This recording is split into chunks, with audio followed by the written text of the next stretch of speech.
another thing. My people were Taino people. My people were not black slaves that came over here. Since you know my family tree line. My black people were free people. But you know my history better than I do, right? And it shows how ignorant half of you indigenous people are that y'all think that all of us black people were slaves when we came over here. Not everybody that came over here as slaves. You do know that, right? But no, my people were Taino people. That's how they came in contact with Christopher Columbus. Because my family tree line was Spaniards, Portuguese, Taino, Asian, then the black people. That's my family tree. But you know my family tree better than I do. But no, when I go in my records, none of my people were slaves. But you would know that, right? Because you see my records. You know that. You know that for a fact. When my high percentage of my people were indigenous people. Hi everybody, it is Princess Gotcha. And another thing, I need really the native community to watch a movie called 12 Years a Slave. Some of us was free people over here that was forced into slavery. Literally kidnapped and forced into slavery. Not all of us came over here as slaves. Immigrants that are black. It just shows how bigoted and ignorant you are. But keep doing it, buddy. You got black, it. Or I'm so confused at this point. But the videos are still coming across my timeline, so I feel like we need to continue having this discussion and really trying to wrap our heads around why people who are from the Caribbean or have descendants who are from the Caribbean, and we're specifically talking about Puerto Rico, these Taino, which is considered all of the islands, I guess, who are the native people who were here before the slave ships arrived. I don't know how Christopher Columbus met them or whatever, but anyway. So you just saw the video because I played the clip first, and I genuinely was confused. Like I don't understand, all the details, and I'm not negating or saying that that's not in her DNA. I think my question is, how is it that you are saying your percentages are higher and then your African roots are at the very bottom, which that really was weird to me, but okay. And looking at you, I can't see it. You look like my cousin. And at the end of the day, who knows what's in your DNA, considering that you're trying to change the storyline and say that you were never enslaved. But so, okay, you're saying your people were never slaves. So how did you get the Spaniard DNA, the indigenous DNA from the Taino people? How did that come about? Because you're making it into a romance, and it's not a romance.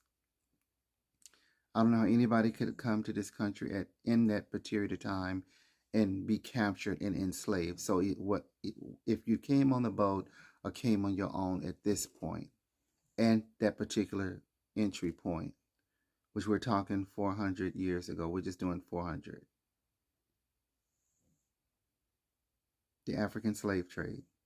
So some Africans were, let's just take the assumptions that some Africans made their way to the Caribbean or made their way to America.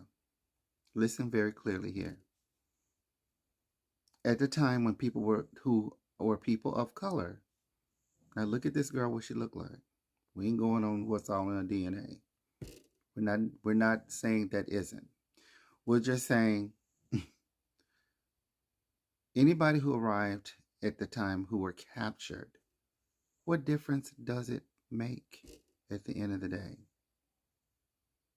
If you came on your own free will and you were at risk, putting yourself at risk to be captured and put in the system to be property, considered not a human being. And to know that for 400 years, people were in bondage and were considered property, especially in the United States.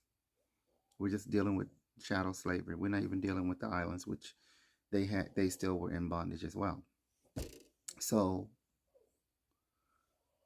how is it a romance? How do you make something and change the narrative to, we all weren't slaves? So what were you doing? What were your folks doing?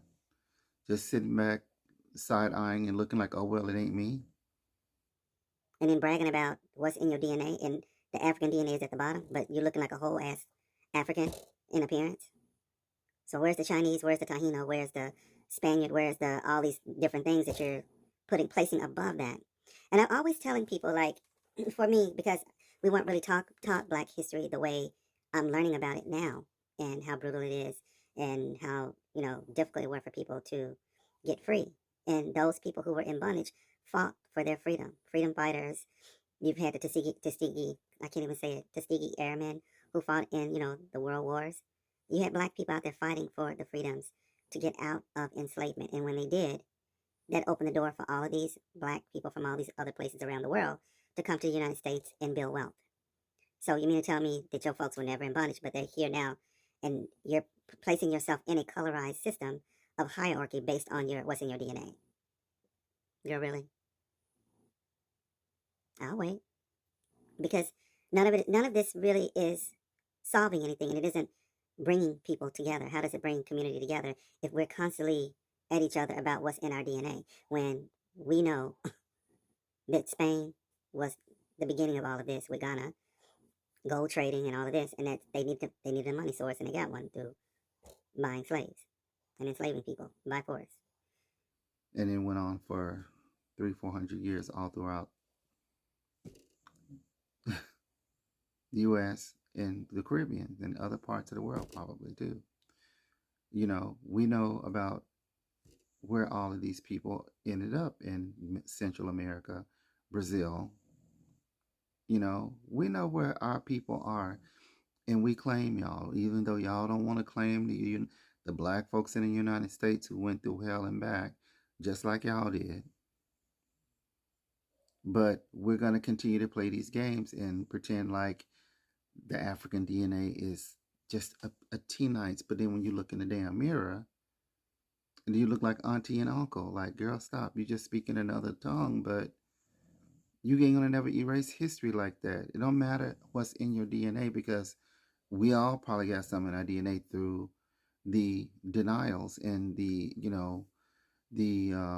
brutality of what happened, and all of that. And I don't want to just keep repeating that same stuff over and over and over again and trying to reiterate something that people just ain't ready for that conversation. You ain't ready to read about it. You ain't ready to study about it. You ain't trying to come together. You're trying to assimilate and be as in proximity, put yourself in proximity to something other than African, period.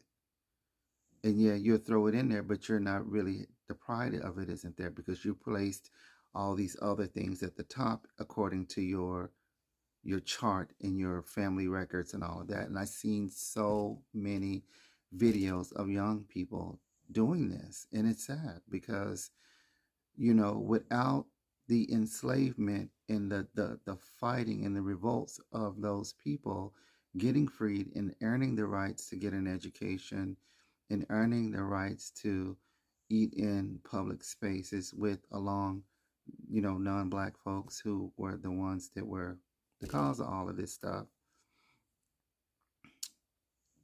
how do you then turn around and literally, as a person of color, because you still are, fix your lips to say the things that you say about, African people? Them people didn't have no choice about coming over here. Okay, so we're giving you your 1% of people who came here on their own, but was it really a romance of coming here? To be basically in a period of time where people didn't have freedoms and weren't even considered human beings. See what I'm saying? And I'll stop there with it. I mean, I'm not going to go all night with this, but I just want to keep the conversation going, because I just feel like, this is erasure, and to some extent, of trying to erase something that was horrific and make it into something else. And you'll never do that, because the information is still out there. And the fact that you got Black people speaking all kinds of languages in different places of the world should tell you something. They still Black. They just mix with wherever they ended up and landed at. But that African DNA is still there. And while you're embarrassed about it, ashamed about it, I don't understand that. Because these people fought for you to have the right to be sitting over here saying what you're saying now. If it wasn't for them fighting for their right to be free, and earning their right to be free, how do you think that you're able to sit on the computer and now you can go back and trace your DNA, and you're so like it's like a romance to say France and say all these other different cultures, but these people were the ones who were actually you know working it out for money. They were the ones who were doing all the things, and you know what I'm talking about. So somebody needs to help this child. I'm probably not the person to really be trying to talk about this stuff, but I feel like in a way it's embarrassing, and also it is just a slap in the face to the people who've been here the whole entire time and have watched their families, come out of, segregation and all kinds of hatred and stuff like that just for having melanated skin. So, to see melanated people talking and behaving this way, I just feel like somebody should be saying something, throwing some sort of, mind, because I don't think it's going to, at this point, I don't know if it's ever going to change for people. These people can't free themselves if they are still trying to assimilate themselves to on a color system that doesn't work for them for melanated people. It's never going to happen. But maybe eventually down the road she'll wake up and realize that, hey, this is not, something don't sound right. Something doesn't make a whole lot of sense. But if that's what she wants to believe, I guess that's fine. But you're still my cousin, child. Bye, y'all. Have a good night. I gotta go to bed. Thank you for listening, and leave your comments at the bottom. It's Princess Ariel M. This is part 8 of the anti-Black American, anti-immigrants from the Caribbeans, Tahino chatter this time. And if you look back at one of my previous videos, there was another guy who was Tahino or something like that from Puerto Rico saying the same shit. So you can't make this stuff up.